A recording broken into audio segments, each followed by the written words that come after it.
It's a small two-bedroom bungalow, Yes. one bathroom, Yes. rather plain bungalow, listed at $11 million. Wow. Yeah. That's not what I was expecting. I was expecting maybe a couple of million, but 11 in Kleinburg. And I know that's a nice community. I've been there many times. It's beautiful up there. But $11 million for a bungalow. Obviously, it's the location, and that place is exploding as far as real estate, and it's going to explode a little bit more as you head up towards Nobleton in that area. I want to bring on our expert, Asif Khan, who is the owner of Remax Prime Properties, also host of On the Market, heard here on 105.9 The Region on Saturdays at 11. Hey there, Asif, how are you?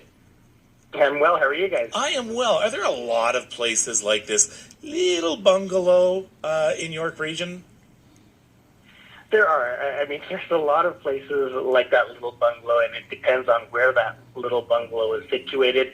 You're not going to have those little bungalows priced at $11 million all over the place, but Kleinburg is a special kind of market. It's a luxury market. It's where everyone wants to be. There's lots of land associated with some of these properties up there.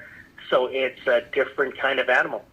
Do you find that the people that are buying these bungalows, they have the money, obviously, if you have 11 million, are actually tearing them down and building the kind of monster homes?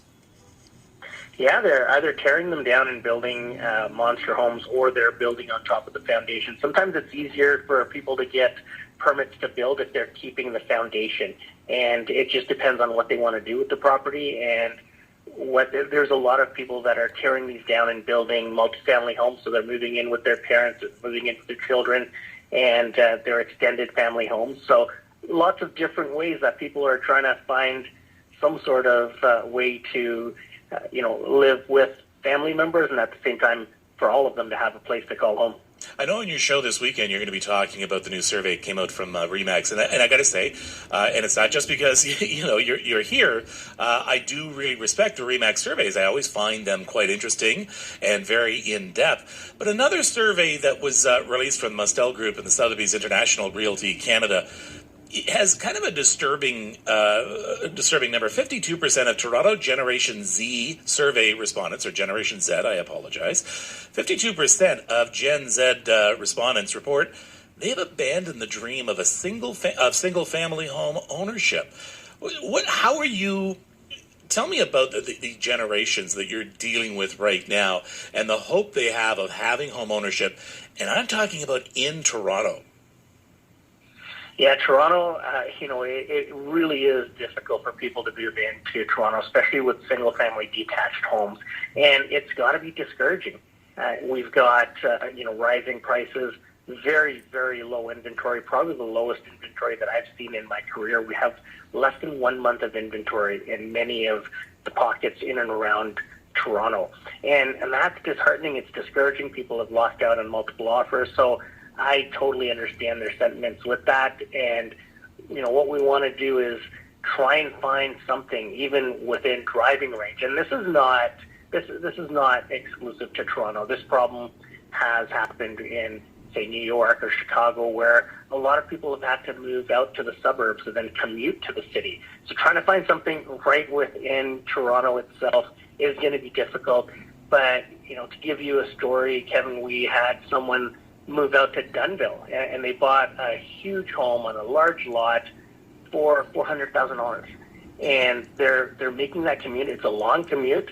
They actually work in Peel Region, so it's about an hour and 15-minute commute for them, but they're making that commute because they wanted to get into home ownership, and over the next few years they'll build up enough equity in their current home that they just purchased to move closer to Peel. Yeah, and that's what people are doing, right? And in order to be able to afford, I know that my daughter and her husband, she's a nurse, he's a paramedic, both make good money. They went to buy in Barrie, and it takes them an hour and a half to commute each way every day as well. And I was talking to her yesterday. She said, I just hate this, Dad. I just hate this commute, but I know it's the only way that I can afford a house. So perhaps we should not only be talking about more affordability, but maybe better and faster transit. Better and faster transit would certainly help, and that's helped in some of the other major cities. Like I mentioned earlier, New York, Chicago, They've got great transit systems, and that's something that we're lacking. The fact that the Via train leaves after the GO train in London and arrives before the GO train at Union Station. We have, our bus system is monopolized by a company rather than allowing GO Transit on the major highways. We need to give more thought to that because you're right, people are going to be moving further and further out. They need better access to the city. And as people move further and further out, are you finding that even then the prices are increasing? Before, people would move to the smaller communities because it was less expensive, but now everyone seems to be doing that. Will that be a pattern that we will see where prices will start to increase in those communities? Yeah, we've already seen that happen since COVID hit. And what we've seen is people wanted to go out to what would be known as remote parts of the region or even the GTA in order to get more land, larger homes, and get more bang for their buck. And with the number of people doing that, the prices have started to rise. Kevin, you talked about Barrie. Barrie's gone up for single-family detached in the 2,800 square foot range. It's probably gone up about $300,000 or $400,000 since March of 2020, and that's a huge shift for a little place like Barrie. But that's where people are going, and real estate is all about supply and demand. And when there's more demand in a certain area and your supply starts to dwindle, you're going to start to see prices increase the way they have. And that's all it is. It's an equation of supply and demand. All right. Just before I let you go, I need a hot tip. All right. All right. And all right. Now we've got a York Region audience. Today, actually, coincidentally, I was doing something about rental prices, and Markham is the only place in the GTA where rental prices continue to fall. Are you finding now more people are willing to locate much further away? And I'm talking like even further, like North Bay and Sudbury. Just with this idea now that we do a lot more working from home, are you seeing any shift? Huge shift, and not only North Bay and Sudbury, not only staying in Ontario, but people are going out to the Maritimes. They're going out west. Nova Scotia, New Brunswick, Newfoundland showed some tremendous increases in units sold and also price point because people don't mind, living out there by the water and being able to, work from their deck overlooking the water. I mean, working from home has changed a lot, and one of the things is you're not bound to those restrictions that you have to commute to work every day and want to be within an hour's drive or 45-minute drive. If you can work from home, people are going even into other provinces. All right, Elsa, thank you so much. It was fascinating.